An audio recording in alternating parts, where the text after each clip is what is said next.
नमस्कार साथियों, आप सभी का स्वागत है देवेंद्र सर ऑफिशियल में। आज हमारे पास है मध्य प्रदेश लोक सेवा आयोग 2019 का जीएस का प्रश्न पत्र। तो हम शुरुआत करते हैं अपने जीएस के या प्रश्न पत्र प्रथम लोक सेवा आयोग के, जिसका आयोजन किया गया था 12 जनवरी 2020 को। सेट ए है मेरे पास, जिसका हम क्या है प्रश्न पत्र लगाने की शुरुआत करते हैं। तो हमारा पहला प्रश्न है कि निम्नलिखित में से किस संवैधानिक संशोधन अधिनियम ने मौलिक अधिकारों की सूची से संपत्ति के अधिकार को हटा दिया था। तो आप अगर आप चाहें तो आप भी थोड़ा सा लगा सकते हैं, है ना। मैं आपको बताता चलता हूँ आंसर। मैं पेन का उपयोग इसलिए नहीं कर रहा हूँ ताकि आप थोड़ा सा सोचें समझें और ये बताने की कोशिश करें, दिमाग चलाएं कि आखिर में इसमें से चार में से कौन सा राइट आंसर है ना। चलिए मैं बताता हूं।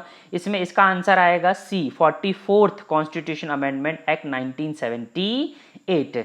अगला प्रश्न था आयोग ने जो पूछा था कि भारत में दल विहीन प्रजातंत्र किसने प्रस्तावित किया था। तो जो आयोग बोल रहा है कि महात्मा गांधी और जयप्रकाश नारायण इन दोनों ने ही कहा था कि दल विहीन प्रजातंत्र प्रस्तावित किया गया था। अब मैं इसमें कुछ नहीं कहना चाहूँगा, जो आयोग बोल रहा है वही हमारे लिए पत्थर की लकीर है और हम वही मानकर चलेंगे। अगला प्रश्न था हमारे पास कि भारत की प्रथम महिला मुख्य निर्वाचन आयुक्त कौन थी। तो कौन थी भाई, आप चाहें तो लगा सकते हैं। कौन थी भाई, वीएस रमा देवी। मैं फिर से रिपीट कर रहा हूँ, ये क्वेश्चन बहुत अच्छा है कि भारत की प्रथम महिला मुख्य निर्वाचन आयुक्त कौन थी। तो वीएस रमा देवी।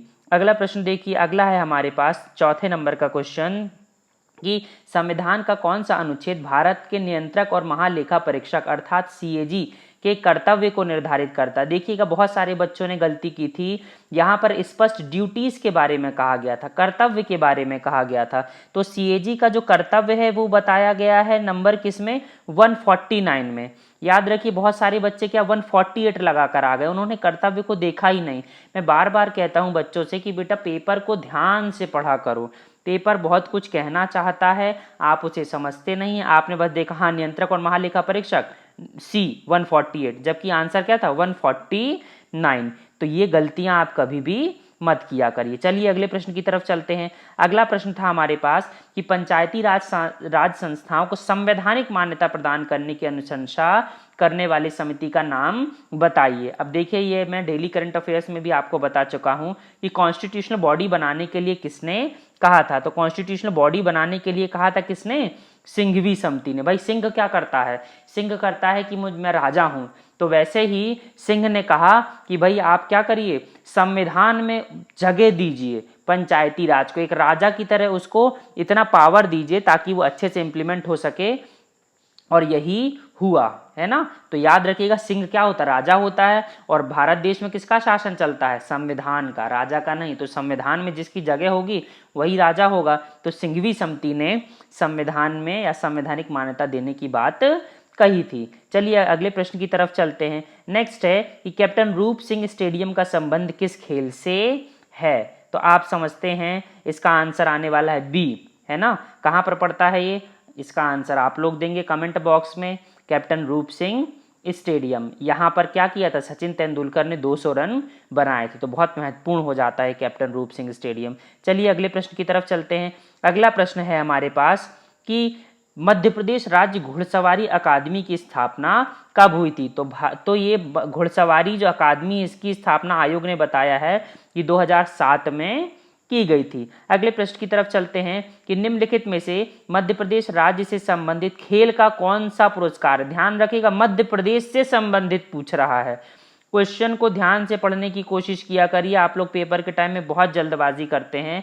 यहाँ पे मध्य प्रदेश से संबंधित है कौन सा, मैं फिर से बताना चाहूंगा कौन सा है भाई, नंबर सी, एकलव्य पुरस्कार। अर्जुन पुरस्कार आप जानते हैं केंद्र सरकार देती है, वैसे ही लक्ष्मण पुरस्कार और गंधर्व पुरस्कार, लेकिन मध्य प्रदेश से संबंधित आता है सीधा सीधा क्या, सी, एकलव्य पुरस्कार। हम चलते हैं अपने अगले प्रश्न की तरफ। यहाँ पर देखिए इंग्लिश में भी लिखा हुआ है, आप चाहे तो पढ़ सकते हैं। हम चलते हैं नेक्स्ट प्रश्न की तरफ। अगला प्रश्न है कि निम्नलिखित में से 2018 में मध्य प्रदेश राज्य के विक्रम पुरस्कार से सम्मानित खिलाड़ियों में से कौन सा खिलाड़ी दिव्यांग श्रेणी से आता है। तो यह भी बहुत महत्वपूर्ण प्रश्न हो जाता है। ये आपको यह बताता है कि अगर मध्य प्रदेश का कोई भी खिलाड़ी अगर कोई इवेंट में जाता है, खास तौर से क्या कोई विक्रम पुरस्कार जीतता है या इंटरनेशनल इवेंट में जाता है तो आप उसके बारे में ख्याल रखिए और कम से कम उसका नाम भी याद रखिए। तो यहाँ पे हमारा आंसर आता सोनू गोलकर। मैं फिर से रिपीट कर रहा हूँ, विक्रम पुरस्कार से सम्मानित व्यक्ति हैं दिव्यांग खिलाड़ी सोनू गोलकर। चलिए अगले प्रश्न की तरफ चलते हैं। ये भी बहुत महत्वपूर्ण था ना, उस समय पेपर में काफ़ी नाम आ रहा था, मुस्कान किरार मुस्कान किरार। यहाँ पे प्रश्न यही आ रहा है कि मुस्कान किरार का संबंध किस खेल से है। तो मुस्कान किरार का संबंध किससे, तीरंदाजी से। अब देखिए बिल्कुल करंट से संबंधित क्वेश्चन पेपर हैं। जो बच्चा करंट नहीं पढ़ेगा उसका आज के समय में पेपर नहीं निकलने वाला है, ये वो लिख के रख ले अपनी डायरी में, है ना। चलिए अगले प्रश्न की तरफ चलते हैं। अगला प्रश्न है हमारे पास कि सतपुड़ा क्षेत्र में स्थित श्रेणियों में से पश्चिम से पूर्व की ओर, वेस्ट टू ईस्ट, है ना, उनकी स्थिति को दर्शाने वाला निम्नलिखित में से कौन सा क्रम सही है। तो अगर आप लगाना चाहें तो लगा लीजिए, मैं 1 मिनट रुक जाता हूं। चलिए आगे बढ़ते हैं। इसका सही आंसर आने वाला है ए। पहले आने वाली है बड़वानी की पहाड़ियाँ, फिर आने वाली है महादेव की पहाड़ियाँ। अगर आप मध्य प्रदेश का मैप अगर आपके दिमाग में होगा तो बहुत इजीली आप लगा सकते हैं कि बड़वानी हमारा वेस्ट की तरफ पड़ता है, महादेव सेंटर में पड़ता है और मैकल की जो रेंज है हमारी पूर्व की तरफ पड़ जाती है। तो बहुत ईजी गोइंग में आप लगा सकते हैं, है ना। चलिए हम चलते हैं अपने अगले प्रश्न की तरफ। अगला प्रश्न है कि किस नदी की घाटी गहरी खड्ड भूमि के लिए विख्यात है। ये क्वेश्चन तो बच्चा बच्चा लगा लेगा, है ना। तो इसका आंसर मुझे बताने की जरूरत नहीं, चंबल नदी, चंबल के बीहड़, है ना, बहुत ही ज्यादा फेमस है चंबल के बीहड़। चलिए अगले प्रश्न की तरफ चलते हैं। अगला प्रश्न है हमारे पास कि इंदौर से जयपुर को जोड़ने वाले राष्ट्रीय राजमार्ग का संशोधित नंबर क्या है। अब ये बहुत महत्वपूर्ण था, आपको पता है अभी नेशनल हाईवेज के नंबर चेंज हुए थे। अब जब नंबर चेंज हुए थे तो जो नए वाले अपडेटेड वाले नंबर थे उनको याद करना बहुत ज़रूरी था, क्योंकि मध्य प्रदेश नेशनल जो हमारे हाईवेज उनका नंबर स्पष्ट पूछ लेता है, तो ये चीज़ तो बनती है ना। तो इसका नंबर आना चाहिए क्या, इंदौर से लेकर जयपुर नंबर 52, मतलब ए इसका ऑप्शन सही था। चलिए अगले प्रश्न की तरफ चलते हैं। निम्नलिखित में से परमार राजवंश के इतिहास पर प्रकाश डालने वाला स्रोत कौन सा है। तो परमार राजवंश का बहुत बहुत बहुत क्या था, नाम था मध्य प्रदेश में। इसका आंसर आने वाला है क्या, देखिए पद्मगुप्त, मेरुतुंग, उदयपुर प्रशस्ति, सभी। इसका आंसर आने वाला है डी, उपरोक्त सभी, है ना। मैं ज़्यादा समझा नहीं रहा हूँ क्योंकि बहुत सारे प्रश्न हैं, अगर समझाने लगूंगा तो फिर क्या समय बहुत ज़्यादा हो जाएगा, वीडियो लंबा हो जाएगा। चलिए आगे बढ़ते हैं। चित्तौड़ के त्रिभुवन नारायण मंदिर को किसने बनवाया था। तो इसको बनवाया था परमार राजा भोज ने, है ना, जिनके नाम पर क्या है, भोपाल का नाम भी पड़ा हुआ है। चलिए अगले प्रश्न की तरफ चलते हैं। नंबर 16 में है मध्य प्रदेश का कौन सा हवाई अड्डा हाल फिलहाल में क्रियाशील नहीं है। तो आपको पता है यहाँ पर ऑप्शन आ रहा है पन्ना, खजुराहो में क्रियाशील है, जबलपुर में है और ग्वालियर में। पन्ना में अभी हाल फिलहाल में कोई भी ऐसा नहीं है। नज़दीक में खजुराहो है तो खजुराहो में ही लोगों का अट्रैक्शन है, वहीं पर लोग जाते, कंदरिया महादेव मंदिर। चलिए अगले प्रश्न की तरफ चलते हैं। मध्य प्रदेश की पिछली विधानसभा, इट मीन्स 2014 से लेकर 2018 के अध्यक्ष कौन थे। तो पहले अध्यक्ष कौन थे मध्य प्रदेश विधानसभा के, पंडित कुंजीलाल दुबे, इसीलिए इन्हें विधि पुरुष कहते हैं, ठीक है। हाल फिलहाल 14 से 18 के बीच में थे डॉक्टर सीताशरण शर्मा। तो वो इसके पहले थे ईश्वर दास रोहानी, जबलपुर से आते थे, वो खत्म हो गए। तो इसका आंसर आ रहा है हमारे पास सी, डॉक्टर सीताशरण शर्मा। चलिए अगले प्रश्न की तरफ चलिए। निम्नलिखित में से कौन मध्य प्रदेश के राज्यपाल नहीं रहे हैं।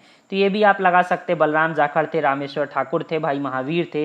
लास्ट वाला ऑप्शन डी, न्यायमूर्ति अंशुमान सिंह, ये कभी भी भारत देश के राज्यपाल नहीं रहे हैं। अगले प्रश्न की तरफ चलते हैं, बहुत इजी प्रश्न है। मध्य प्रदेश से किस राज्य की सीमा नहीं छूती है। तो आपको पता है मध्य प्रदेश से किसकी, झारखंड की सीमा रेखा नहीं छूती है। पहले छत्तीसगढ़ नहीं बना था तो छूती थी, लेकिन अब ऐसा नहीं है, है ना।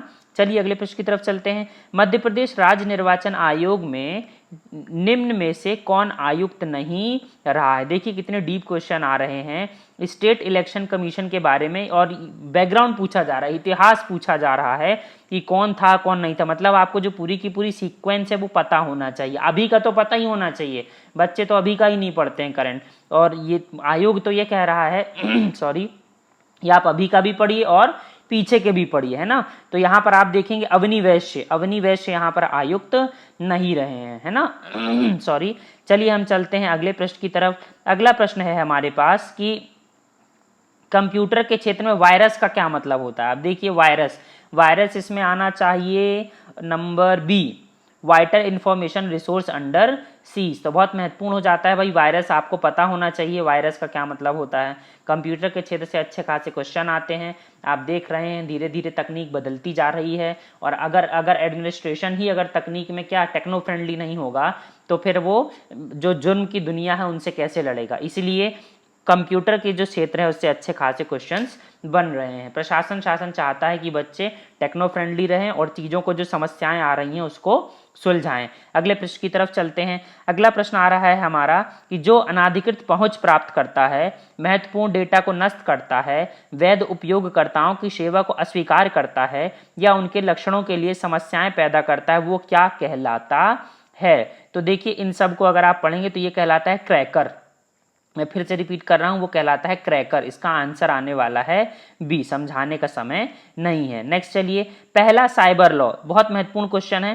पहला साइबर लॉ जो भारत में ई कॉमर्स के लिए कानूनी ढांचा प्रदान करता है, तो आपको पता है सूचना प्रौद्योगिकी अधिनियम सन 2000, बहुत महत्वपूर्ण है। इंफॉर्मेशन टेक्नोलॉजी एक्ट सन क्या है 2000, यही है जो ई कॉमर्स के लिए पहला क्या है साइबर लॉ से संबंधित कानूनी ढांचा भारत देश में प्रस्तुत करता। इतनी चीजें तो एक आम नागरिक को भी पता होनी चाहिए। अगले प्रश्न की तरफ हम चलते हैं। अगला प्रश्न है हमारे पास कि निम्नलिखित में से कौन सा एक साइबर अपराध नहीं है ना। अब ये भी देखिए, ये भी कंप्यूटर से ही संबंधित है। तो ऑनलाइन चैटिंग करना कोई ऐसा अपराध नहीं होता है, आप किसी से भी कभी भी चैटिंग कर सकते हैं। इसके लिए तो आप कोई पासवर्ड हैक करते नहीं हैं, है ना, जो बाकी की चीजें हैं। नेक्स्ट क्वेश्चन देखिए, ईमेल का पता mark.stool@itdesk.info का डोमेन नेम बताइए। अब देखिए, अब बताइए डोमेन नेम क्या होता है। डोमेन नेम कौन सा वाला होता है भाई, जो @, के बाद का होता है ना। तो डोमेन नेम यहाँ पे है itdesk.info। मैं फिर से बोल रहा हूँ, जो @, के बाद का सिस्टम है वो डोमेन नेम होता है, और जो आगे वाला नेम है वो तो आपका होता है, जो आप देते हैं यूजर नेम, है ना। तो चलिए अगले प्रश्न की तरफ चलते हैं। अगला प्रश्न है हमारे पास कि राष्ट्रीय मानव अधिकार आयोग, राष्ट्रीय मानव अधिकार आयोग के अध्यक्ष एवं अन्य सदस्यों की नियुक्ति के लिए सिफारिश करने वाली समिति में कौन नहीं होता है। तो प्रधानमंत्री भी होते हैं, लोकसभा अध्यक्ष होते हैं, लोकसभा में विपक्ष के नेता होते हैं, राज्यसभा का सभापति नहीं होता। आपको पता है राज्यसभा का सभापति होता है कौन, उपराष्ट्रपति। उपराष्ट्रपति, क्योंकि उपराष्ट्रपति क्या है भाई, आपको पता है उसकी जो सिलेक्शन की प्रोसेस है वो अलग होती है। और उपराष्ट्रपति का जो मेन कार्य ये रहता है, एक तो राज्यसभा का सभापतित्व करना, पहली बात। दूसरी बात, राष्ट्रपति की अनुपस्थिति में कार्य करना। और कोई भी व्यक्ति जब सभापति होता है या अध्यक्ष होता है तो आपको पता है उसके पास लास्ट वोट रहता है। मतलब जब कभी सदन में 50-50 की सिचुएशन बनती है तब वो क्या देता है, वोट देता है। इसीलिए यहाँ पर राज्यसभा के सभापति को या उपराष्ट्रपति होने की वजह से यह इस समिति में शामिल नहीं होता है। तो चलिए हम चलते हैं अपने अगले, इसका उत्तर है क्या, डी। अगले प्रश्न की तरफ चलते हैं। अगला प्रश्न है हमारे पास कि मानव अधिकार संरक्षण अधिनियम, मानव अधिकार संरक्षण अधिनियम के संबंध में निम्नलिखित में से कौन सा कथन सही नहीं है। सही नहीं है मतलब वह गलत है ना। तो ध्यान रखा करिए, सही नहीं है मतलब गलत है। इसमें अध्यक्ष 5 वर्ष की अवधि तक पद धारित करता है, आयोग के सदस्य 5 वर्ष की अवधि तक पद धारित करते हैं सदस्य। इसमें आयोग ने माना था ABC। मैं इस प्रश्न में मैं ज्यादा बातचीत नहीं करना चाहूंगा। आयोग ने 3 आंसर सही बताए थे, देखते हैं आखिरी में क्या होता है। चलिए अगले प्रश्न की तरफ चलते हैं। राज्य मानवाधिकार आयोग के अध्यक्ष एवं सदस्यों की नियुक्ति की जाती है, तो बताइए किसके द्वारा की जाती है। सीधी सी बात है, राज्यपाल के द्वारा, है ना। राज्य में अगर नियुक्ति का अधिकार होता है तो वो मुख्यतः राज्यपाल के द्वारा होता है। वो सिफारिशों को क्या करता है, स्वीकार कर लेता है। बेसिकली सिफारिश कौन करता है, जनता के द्वारा जो चुना जाता है मुख्यमंत्री, वो सिफारिश करता है। अगले प्रश्न की तरफ चलिए, नंबर 29 में अगला प्रश्न है, मानव अधिकार न्यायालयों में मामलों के संचालन के प्रयोजनार्थ राज्य सरकार एक अधिवक्ता को विशिष्ट लोक अभियोजक के रूप में विनिर्दिष्ट कर सकता है या सकती है, जो कम से कम कितने साल की प्रैक्टिस कर रहा हो या कर चुका हो। ये भी बिल्कुल इजी क्वेश्चन है, 7 साल कम से कम प्रैक्टिस करना चाहिए, उसके बाद ही हम आपको यहाँ पे क्या विशेष लोक अभियोजक के रूप में, प्रोसिक्यूशन ऑफिसर के रूप में नियुक्त कर सकते हैं। अगले प्रश्न की तरफ देखिए, सिविल राइट से संबंधित है।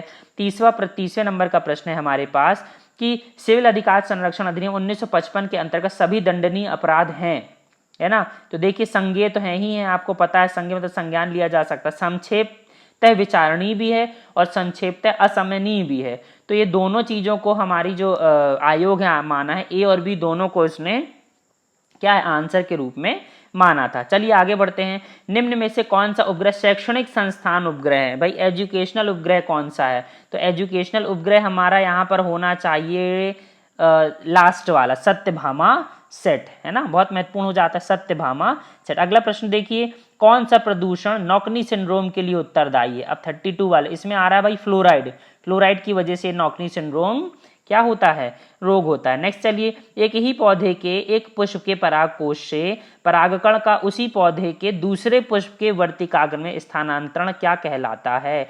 यह कहलाता है सजात पुष्पी परागण। भाई एक ही प्रकार के पुष्प है ना, तो सजात पुष्पी प्रकाशन। ठीक है भाई, अगला देखिए, अगला क्वेश्चन देखिए।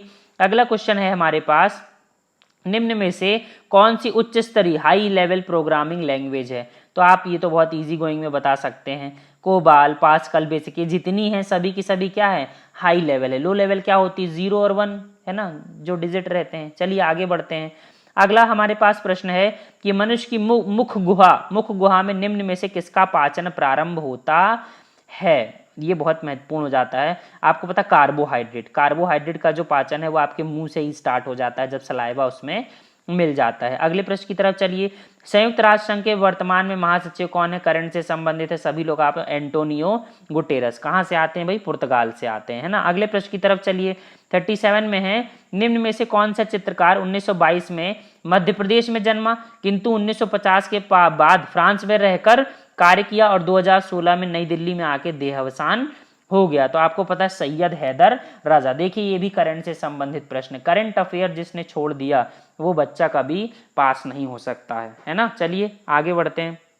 अगला प्रश्न है हमारे पास कि मानव सभ्यता के विकास की कहानी दर्शाने वाला देश का सबसे बड़ा संग्रहालय इंदिरा गांधी मानव संग्रहालय कहाँ पर स्थित है? तो भाई इंदिरा गांधी मानव संग्रहालय स्थित है कहाँ पर? भोपाल में। बहुत महत्वपूर्ण है ये। अब आप समझ सकते हैं कि पूरे के पूरे इतिहास देश का सबसे बड़ा संग्रहालय है, इतना तो क्या है मध्य प्रदेश के बच्चों का पढ़ना बनता है। अगला प्रश्न देखिए कि फुटबॉल विश्व कप 2018 के फाइनल में, फिर से ये वहीं से करंट से क्वेश्चन आ रहा है, फुटबॉल विश्व कप 2018 के फाइनल में क्रोएशिया की राष्ट्र प्रमुख अपनी टीम की हौसला अफजाई करने के लिए स्टेडियम में मौजूद रहीं। कौन से देश की भाई जो राष्ट्र प्रमुख हैं वो स्टेडियम में मौजूद रहीं? अगर आपको पता है तो बताइए। इसका आंसर आएगा ए, है ना, कोलिंदा गर्बर कितारोविच। आप मुझे ये भी कमेंट बॉक्स में बता सकते हैं कि मैं इंग्लिश वाला पढ़ूं कि मैं हिंदी वाला पढ़ूं, जिसमें आप लोगों को सहूलियत होगी मैं उसी से आपको बता दूंगा। चलिए मुझे ऐसा लगता है कि हिंदी वाले बच्चे ज़्यादा हैं, खास तौर से मध्य प्रदेश, उत्तर प्रदेश, ये जो हिंदी बेल्ट है पूरी की पूरी आधा भारत, इसीलिए मैं हिंदी में बता रहा हूँ। चलिए आगे, कुछ कुछ शब्दों में दिक्कत हो सकती है क्योंकि वो इंग्लिश में देख के भी लगाना पड़ता है ना। चलिए अगले प्रश्न की तरफ चलते हैं। उच्चतम न्यायालय के किस मामले के निर्णय के कारण संविधान के अनुच्छेद क्रमांक 21 आर्टिकल नंबर 21 के कार्य क्षेत्र का विस्तार कर शिक्षा के अधिकार को भी उसमें राइट टू एजुकेशन को भी उसमें शामिल कर दिया गया है? तो आपको पता होगा उन्नी कृष्ण बनाम आंध्र प्रदेश राज्य, ए इसका आंसर आएगा कि इसमें क्या है राइट टू एजुकेशन को आर्टिकल नंबर 21 के तहत ही लाग दिया गया था, आर्टिकल नंबर 21 ए में, है ना। तो ये भी क्या हो जाता है महत्वपूर्ण हो जाता है। चलिए अगले प्रश्न की तरफ चलते हैं। अगला प्रश्न है हमारे पास, ऋग्वैदिक पणि किस वर्ग के नागरिक थे? इसका मतलब है कि पणि के विषय में वो पूछ रहा है, तो इसका उत्तर आएगा हमारे पास, पणि का मतलब होता है भाई व्यापारी, है ना, ऋग्वैदिक क्या व्यापारी। नेक्स्ट प्रश्न देखिए, चंड प्रद्योत किस प्राचीन गणराज्य के राजा थे? तो यह इसका आंसर आएगा अवंती, है ना। अवंती किसका नाम था भाई? उज्जैन का, है ना। तो बहुत महत्वपूर्ण हो जाता है। चलिए अगले प्रश्न की तरफ चलते हैं। निम्नलिखित में से तारीख फिरोज शाही के रचनाकार कौन थे? ये तो आप लोग बता ही देंगे। यहाँ पे देखिए दो ऑप्शन आ रहे हैं, एक तो आ रहा है आयोग ने माना ए शम्स सिराज अफीफ, और दूसरा आ रहा है बर्नी, जियाउद्दीन बर्नी। अधिकतर बच्चों ने जियाउद्दीन बर्नी ही लगाकर आए थे, है ना। चलिए अगले प्रश्न की तरफ चलते हैं। अगला प्रश्न देखिए 44वां प्रश्न विलोपित कर दिया गया है आयोग के द्वारा, इसीलिए हम इसमें बातचीत नहीं करेंगे, है ना। इसीलिए मैंने ऑथेंटिक सोर्स ही रखा है ताकि बाद में कंफ्यूजन की स्थिति ना आए। चलिए आगे बढ़ते हैं। आगे है बहुत सरल सा प्रश्न है, हिंदू विधवा पुनर्विवाह अधिनियम किस वर्ष पारित हुआ था? तो आपको पता है 1856 में हिंदू विधवा पुनर्विवाह अधिनियम। बहुत इजी क्वेश्चन है। नेक्स्ट चलिए, हिमाचल के किस भाग पर करेवा भू आकृति पाई जाती है। तो भाई करेवा भू आकृति पाई जाती कौन से? कश्मीर हिमालय में। आपको पता है कश्मीर हिमालय में ट्रांस हिमालय, जास्कर हिमालय, बहुत सारे हिमालय के क्या हैं, सेटअप हैं। उनको हम फिर कभी ज्योग्राफी की अगर सीरीज स्टार्ट करते हैं तो देखेंगे। चलिए अगले प्रश्न की तरफ चलते हैं। अगला प्रश्न है हमारे पास कि सूची 1 को सूची 2 से सुमेलित कीजिए। तो आप देखिए ये भी, इसको भी आप बहुत इजी गोइंग में कर सकते हैं। इसका आंसर अगर आप लगाना चाहें तो मैं 2 मिनट के लिए रुक जाता हूं, आप लगा लीजिए।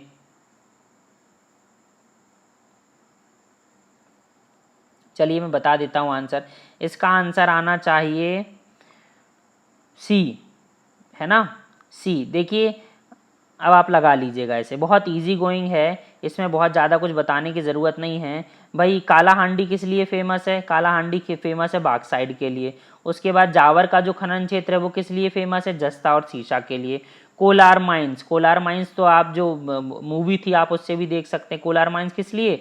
गोल्ड के लिए प्रसिद्ध है। और मोसाबनी प्रसिद्ध है किसके लिए? तांबे के लिए। तो यहाँ से ये हमारा प्रश्न भी बन जाता है। हम चलते हैं अगले प्रश्न की तरफ। अगला प्रश्न है हमारे पास वन्य जीव अभयारण्य, सेंचुरीज के बारे में पूछ रहा है। निम्न में से कौन सा एक सही सुमेलित नहीं है? तो चलिए 48 नंबर देखते हैं। 48 में आपका आंसर आना चाहिए कौन सा? सी, है ना, नैयर।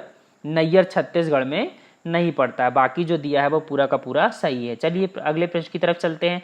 निम्नलिखित में से किस जनगणना दशक में लिंग अनुपात में भारतवर्ष में सबसे अधिक गिरावट दर्ज की गई है? सेक्स रेशियो भाई कौन से डिकेट में क्या हुआ था? कम हुआ था। तो ये देखने में मिला था हमको 1961 से लेकर 71 के बीच, मतलब 20 का आंसर सही आ रहा है। अगले प्रश्न की तरफ चलिए देखिए। स्वर्णिम चतुर्भुज योजना का पूर्वी पश्चिमी गलियारा निम्नलिखित में से किन केंद्रों, अच्छा, नाभिकों को जोड़ता है? मतलब ये जो चारों के चारों कोने उनके बारे में पूछ रहा था, आपको पता होना चाहिए। तो इसका आंसर आएगा, बहुत इजी गोइंग है, ए इसका आंसर आएगा। सिलचर को पोरबंदर से जो जोड़ता है यही है पूर्वी और पश्चिमी गलियारे का केंद्र। अगले प्रश्न की तरफ चलिए। औद्योगिक विकास केंद्र बानमौर मध्य प्रदेश के किस जिले में आता है? तो आप ये भी बता सकते हैं, बहुत इजी गोइंग। बानमौर कहाँ पर आता है भाई? मुरैना में आता है ना, भिंड मुरैना वाले रीजन में। बहुत सरल क्वेश्चन था। नेक्स्ट प्रश्न की तरफ चलिए। नेक्स्ट प्रश्न है हमारे पास कि मेक इन इंडिया प्रोग्राम। देखिए मेक इन इंडिया आप सुनते रहते हैं, इसकी सीधे सीधे क्या है, ईयर पूछ लिया गया, महीना भी पूछा है कि कौन से मंथ में स्टार्ट हुई। तो मेक इन इंडिया कार्यक्रम का आरंभ कब हुआ था? तो आपको पता है जब नई नई सरकार आई थी मोदी जी की, उसी समय पर उन्होंने किया था। सिंह को, मतलब शेर को क्या किया था, उसका लोगो के रूप में डिजाइन किया था। तो ये चीजें अगर आपको याद रहती तो बहुत इजी गोइंग हो जाती। सितंबर 2014 में मेक इन इंडिया कार्यक्रम की शुरुआत हुई थी। चलिए नेक्स्ट प्रश्न देखिए। नेक्स्ट है हमारे पास निर्यात उत्कृष्ट शहर में मध्य प्रदेश के कौन से 2 शहर शामिल हैं जो क्या करते हैं, सबसे ज्यादा निर्यात करने की कोशिश करते हैं? तो इसमें देखिए ये भी बहुत इजी गोइंग है। जो बड़े बड़े शहर आपको दिख रहे हैं वहीं पर आप टिक लगा दीजिए, और जिनकी पहुंच बहुत आसानी से दूसरे राज्यों के बड़े शहरों से भी हो। तो यहाँ पर आप देख सकते हैं पश्चिमी मध्य प्रदेश में इंदौर और देवास में ट्रांसपोर्टेशन भी अच्छा है, और चीज़ों का जो बनाने का बनता भी बड़ी मात्रा में है, और उतनी खपत भी बड़ी मात्रा में आसपास के राज्यों में हो जाती है। तो निर्यात उत्कृष्ट हमारे पास 2 शहर स्पष्ट दिख रहे हैं, ए देवास और इंदौर। अगले प्रश्न की तरफ चलिए। भारत सरकार का कौन सा मंत्रालय भारत की विदेश व्यापार नीति से संबंधित है? तो ये भी बिल्कुल इजी गोइंग है भाई। किससे संबंधित है? वाणिज्य और उद्योग मंत्रालय। विदेश मंत्रालय मत लगाइएगा, यहाँ पे लिखा विदेश व्यापार की नीति, है ना। यहाँ पे ट्रेड पॉलिसी की बात की जा रही। ट्रेड पॉलिसी बीच बीच में सरकार आपको पता है लाती रहती है, क्योंकि जब तक ग्लोबल ट्रेड नहीं होगा तब तक हमारे पास जो फॉरेन का हमारा फॉरेक्स रिजर्व है वो भी नहीं बढ़ पाएगा, और जब हमारे पास पैसा ही नहीं होगा डॉलर में तो हम दूसरों से सामान कैसे खरीदेंगे। अगला प्रश्न देखिए। मध्य प्रदेश वित्त निगम का मुख्यालय कहाँ पर है? तो मध्य प्रदेश वित्त निगम का मुख्यालय कहाँ पर है? इंदौर में। बहुत इजी क्वेश्चन है। अगले प्रश्न की तरफ चलिए। अगला प्रश्न आ जाता है हमारे पास कि बोधन दोआ, है ना, बोधन दोआ किसका सेनापति था? देखिए ये मध्य प्रदेश की हिस्ट्री से संबंधित है ना। ये भी देखिए थोड़ा सा क्या है, डीप क्वेश्चन है। तो बोधन दोआ किसका सेनापति था, ये आप अगर बताना चाहें तो बता दीजिए। मैं ही बता देता हूं, ये है ए, शाहगढ़ के राजा बख्तवली का सेनापति हुआ करता था बोधन दोआ। अगले प्रश्न की तरफ चलिए। निम्नलिखित में से कौन सा सुमेलित नहीं है? तो इसमें आयोग ने 2 आंसर माने थे जहां तक मुझे याद है, तो सी और डी, है ना। भारिया ये सुमेलित नहीं है पाटलिया से, कोरकू महार से संबंधित नहीं है ना। गोंड अगरिया से और बैगा बिछवार से, ये दोनों के दोनों क्या हैं, सुमेलित हैं। अगले प्रश्न की तरफ चलिए, अगले प्रश्न की तरफ हम चलते हैं। तो अगला प्रश्न है, निम्नलिखित वाक्यों पर विचार कीजिए। विचार कीजिए भाई, अब आप ही लोग विचार कीजिए। चलिए हम पढ़ते हैं। मांडू धार जिले में स्थित है और मांडू में हिंडोला महल है। उक्त वाक्यों के आधार पर सही उत्तर का चयन कीजिए। तो देखिए भाई, दोनों सत्य हैं, बिल्कुल स्पष्ट समझ में आ रहा। मांडू के आधार जिले में पड़ता है और मांडू में हिंडोला महल है। इजी क्वेश्चन है ना। ये जो किले हैं, मध्य प्रदेश के किले, उससे संबंधित ये प्रश्न बनता है। ये उस टॉपिक से आया हुआ प्रश्न है ना, इतिहास से संबंधित, कला और संस्कृति से, विशेषता मध्य प्रदेश की। अगले प्रश्न की तरफ चलिए। जल बिहारी का मेला कहाँ पर आयोजित किया जाता है? मेले काफी पूछे जाते हैं मध्य प्रदेश में, एक आध मेला तो पूछ ही लेता है हर साल, तो मेले पढ़ के जाइएगा कृपया कर। तो जल बिहारी का मेला कहाँ पर पड़ता है भाई? जल बिहारी का मेला पड़ता है छतरपुर में, बहुत महत्वपूर्ण है। अगला प्रश्न देखिए, काठी क्या है? सीधा सीधा देखिए, मैं कई बार आपसे पूछता हूँ, जैसे कि मछली, कोई नई मछली का नाम, कोई जाति का नाम, कोई नया मेले का नाम, कुछ भी नई चीज होती है तो एक एक्साइटमेंट रहता है। जो बच्चा पढ़ता है ये वही राइट कर पाता है।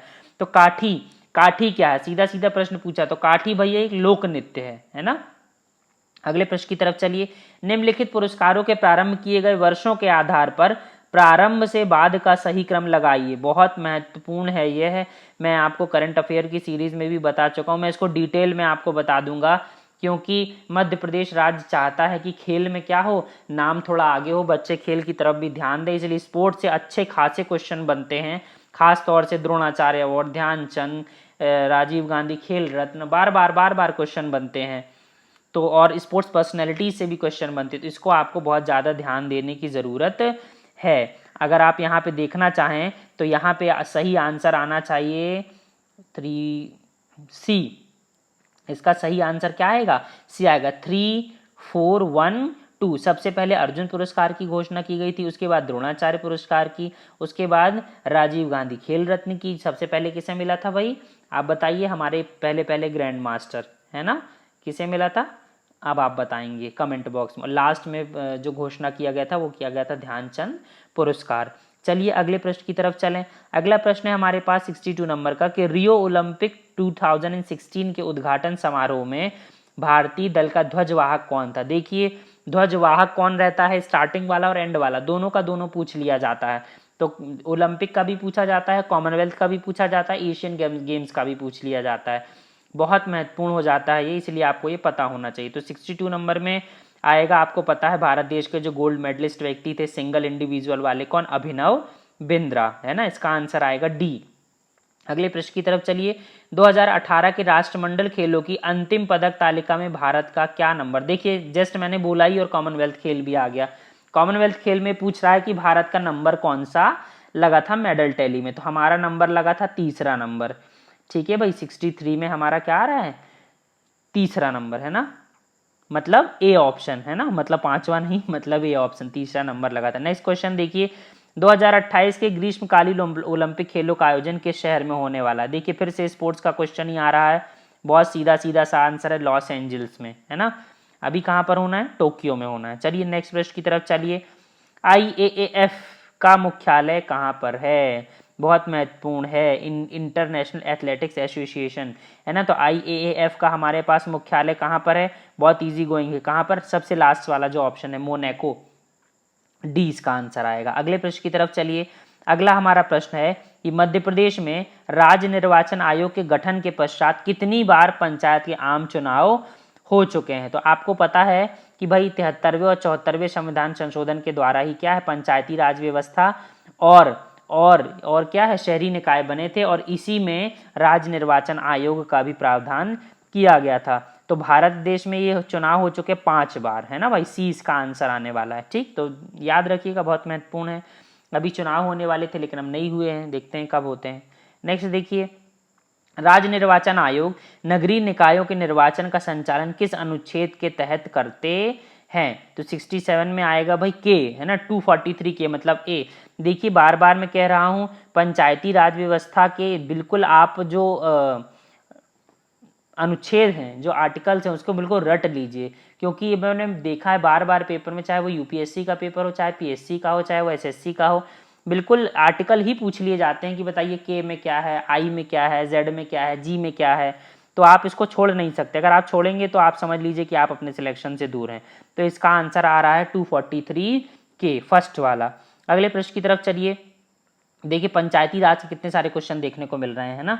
पंचायती राज विषय संविधान की किस सूची के अंतर्गत आता है? तो बहुत इजी क्वेश्चन है भाई, राज्य सूची। आपको पता है दो ही सूचियां हैं, संघ सूची, राज्य सूची, जो क्या है दो विषय हैं। और तीसरी सूची हमारे पास कौन सी? समवर्ती सूची।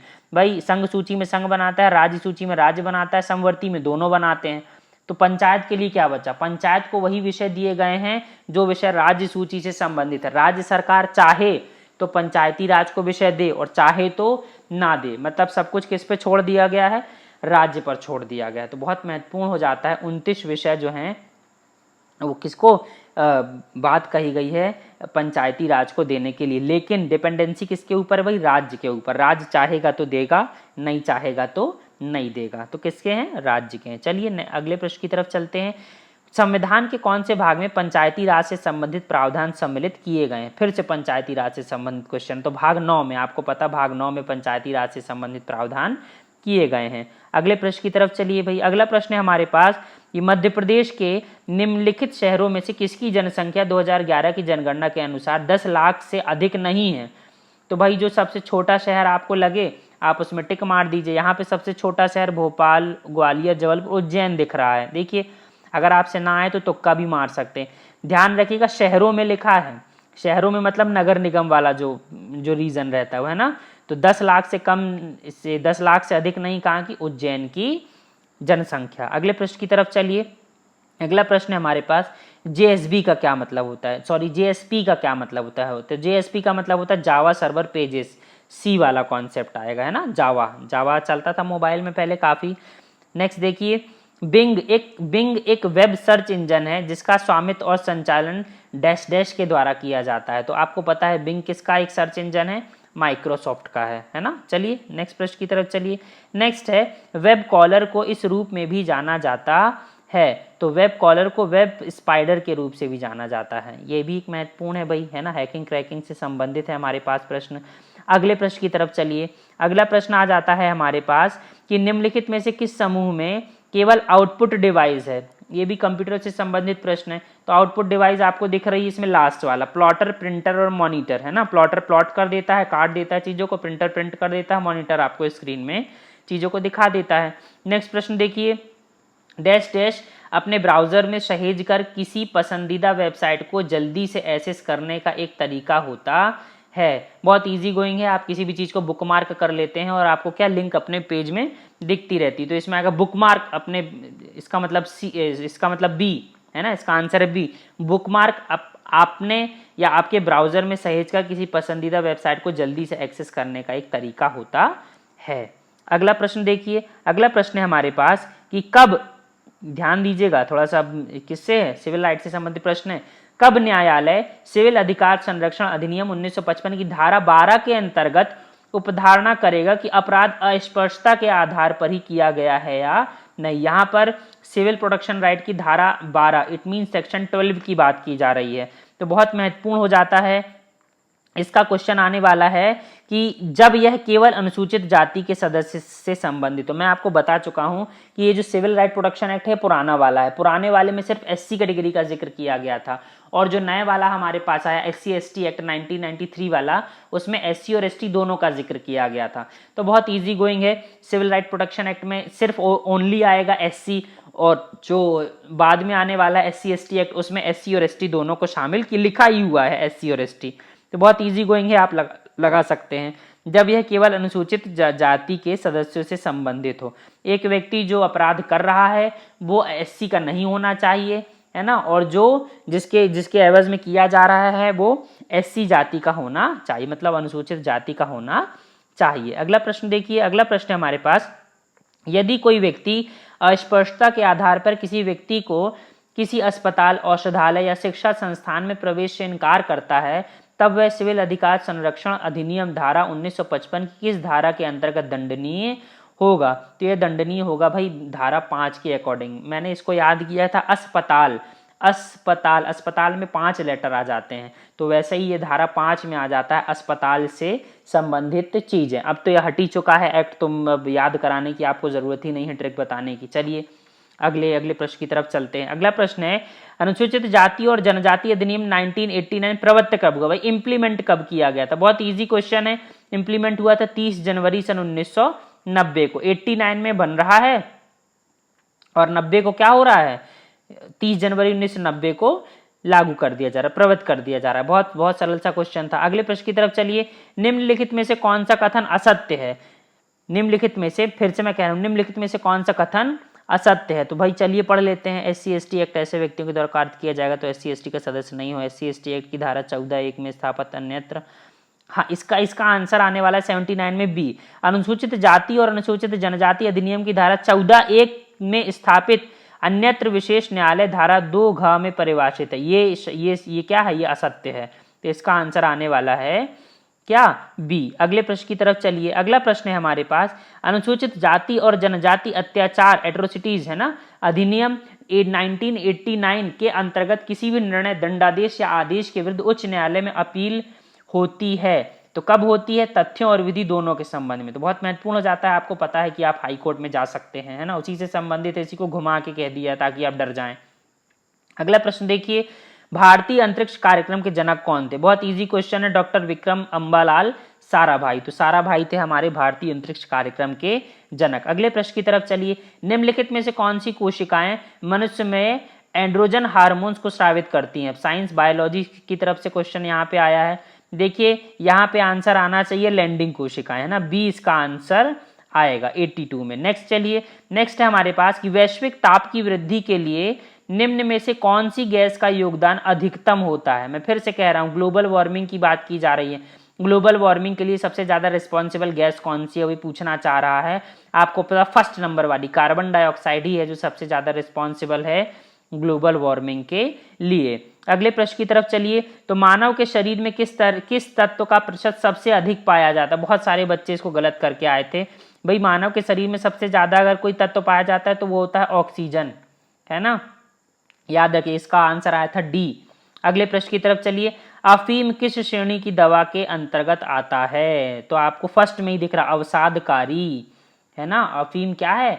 अवसादकारी। ड्रग्स के रूप में भी बहुत से लोग लेते हैं, तो यहीं से आपको पता चल जा रहा है। इसका आंसर आएगा अवसादकारी। अगले प्रश्न की तरफ चलिए। वर्ष 2019 में देखिए करंट अफेयर से संबंधित है, नई दिल्ली में आयोजित गणतंत्र दिवस समारोह के मुख्य अतिथि कौन थे? तो आपको पता लास्ट वाला, दक्षिण अफ्रीका के राष्ट्रपति सिरिल रामाफोसा को 2019 में हमने गणतंत्र दिवस में मुख्य अतिथि के रूप में बुलाया था। अगला प्रश्न देखिए करंट अफेयर से संबंधित है। वर्ष 2015 में इंदौर में आयोजित तीसरे इंटरनेशनल धर्मा संगोष्ठी के विशिष्ट अतिथि कौन थे?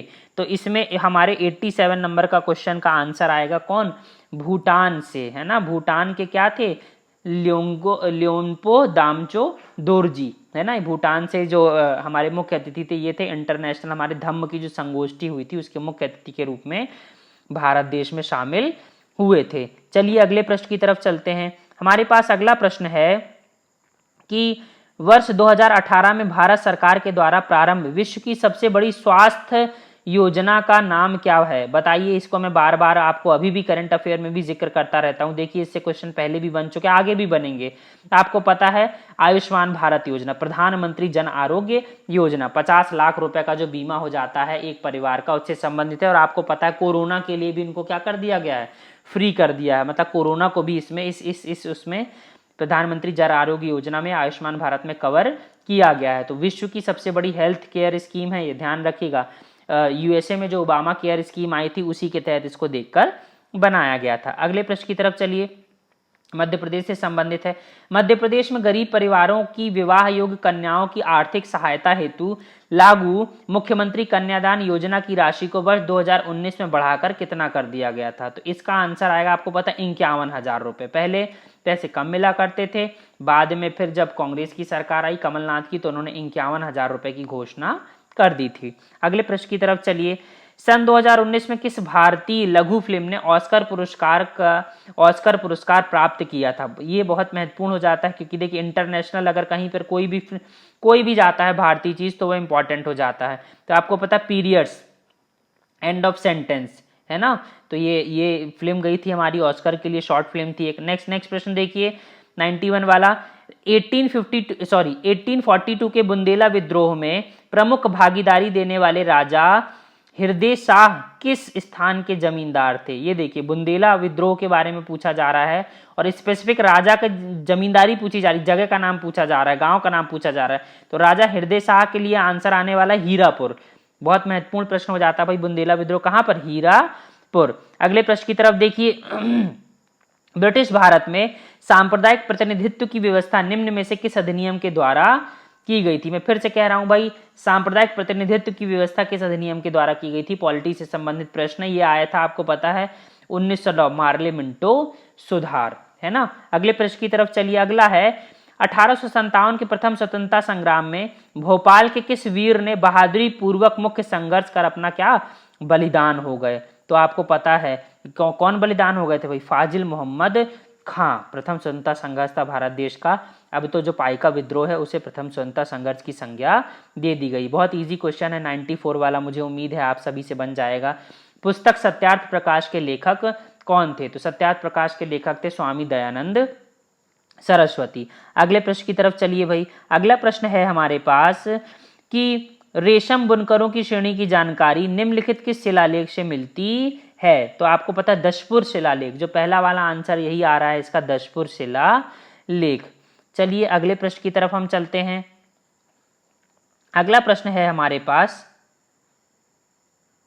निम्नलिखित में से कौन सा जलप्रपात नर्मदा नदी पर स्थित नहीं है? ये भी बिल्कुल इजी सा क्वेश्चन है, आपको पता कपिल धारा है, दुग्ध धारा है, बेलाघाट। भालकुंड नहीं है, भालकुंड नर्मदा नदी पर नहीं होता है। अगले प्रश्न की तरफ चलिए। अगला प्रश्न है, निम्नलिखित में से कौन सा राष्ट्रीय राजमार्ग मध्य प्रदेश राज्य से नहीं गुजरता है? बहुत इजी सा क्वेश्चन है, देखिए इसमें आंसर आने वाला NH8 का मध्य प्रदेश से कोई लेना देना नहीं है। अगले प्रश्न की तरफ चलिए। अगला प्रश्न है हमारे पास कि सूची 1 को सूची 2 से सम्मिलित कीजिए। प्राकृतिक आपदा के बारे में कहा जा रहा है और प्रभावित क्षेत्र के बारे में बताया जा रहा है। ज्योग्राफी से संबंधित प्रश्न है, बहुत इजी सा क्वेश्चन है। चलिए मैं आपको इसको बता देता हूं। 98 नंबर का क्वेश्चन है हमारे पास। बाढ़, भूकंप, सूखा, इसका प्रश्न, इसका आंसर आना चाहिए 2-1 ए आना चाहिए इसका आंसर, है ना। देखिए भाई, बाढ़ कहाँ पर आती है? बाढ़ आएगी गंगा के मैदान में। तो आती है कहाँ पर? उत्तर प्रदेश में और बिहार के मैदान में, है ना, जहाँ पर मैदानी इलाका है। भूकंप कहाँ पर आता है? प्लेट टेक्टोनिक्स वाला इलाका जो सबसे ज्यादा सेंसिटिव पड़ता है। कौन सा? हिमालय का क्षेत्र, जो अभी भी 1 इंच बढ़ रहा है हर साल। नेक्स्ट देखिए, सूखा वाला कहाँ पर आता है? सीधी सी बात है, पश्चिम और मध्य भारत, मतलब जो थार के मरुस्थल के आसपास का वाला इलाका है, वहां पर सूखा पड़ता है, आपको पता पानी की मात्रा कम है। और सुनामी कहाँ आएगी? तटीय क्षेत्र में आएगी। तटीय क्षेत्र कहाँ है? भारत के दक्षिणी प्रदेश में। तो ए इसका आंसर होने वाला है। अगले प्रश्न की तरफ चलिए। अगला प्रश्न है, निम्नलिखित में से कौन सा समूहन सही नहीं है? अब देखिए यहाँ पर, है ना, ये बहुत महत्वपूर्ण है, वर्ल्ड ज्योग्राफी से रिलेटेड प्रश्न है। निम्नलिखित में से कौन सा एक समूहन ग्रुप सही नहीं है? तो ये फर्स्ट वाला, टेलीग्राफ का पठार हिंद महासागर, यही इसमें सही नहीं है। आखिरी प्रश्न हम देख रहे हैं कि भारत का अपने पड़ोसी देशों के मध्य अंतरराष्ट्रीय सीमा के विस्तार आरोही क्रम बताइए। आरोही आप समझते हैं, आरोही मतलब बढ़ता हुआ, है ना, और अवरोही मतलब घटता हुआ। तो पहले आपको बताना है किससे कम सीमा लगती है, बाद में बताना आपको किससे ज्यादा सीमा लगती है। तो आपको पता सबसे ज्यादा सीमा हमारी कहाँ से लगती है भाई? बांग्लादेश से। तो आप ए को हटा दीजिए और सी को हटा दीजिए, तो बचे हमारे पास क्या? बी और डी, है ना। यहाँ पे बिल्कुल इजी सा हो गया। अब उसके बाद कम किससे लगती है? तो कम आपको क्या लगता है? पाकिस्तान से कम लगती कि नेपाल से कम लगती? सीधी सी बात है, नेपाल से हमारी कम सीमा रेखा लगती है, पाकिस्तान से ज्यादा लगती। तो हमारा आंसर क्या हो गया? बी हो गया। बिना किसी मेहनत के हमारा आंसर बी लग गया। सबसे कम नेपाल से, उससे ज्यादा पाकिस्तान से, उससे ज्यादा चाइना से, और सबसे ज्यादा किससे? बांग्लादेश से। इस तरह से ये जो आपके क्वेश्चन पेपर थे पीएससी का 2019 का जीएस का पेपर, वो खत्म हो चुका है। आशाएं हैं कि आपने ध्यान से सुना होगा। बीच बीच में देखिए प्रीवियस पेपर लगाते रहिएगा, तभी आप सिलेक्शन के नज़दीक रहेंगे और तभी आप ये समझ पाएंगे कि आपको क्या पढ़ना है और क्या नहीं पढ़ना है। चलिए वीडियो का अंत करते हैं। सुनने के लिए धन्यवाद। पसंद आए तो शेयर ज़रूर करें।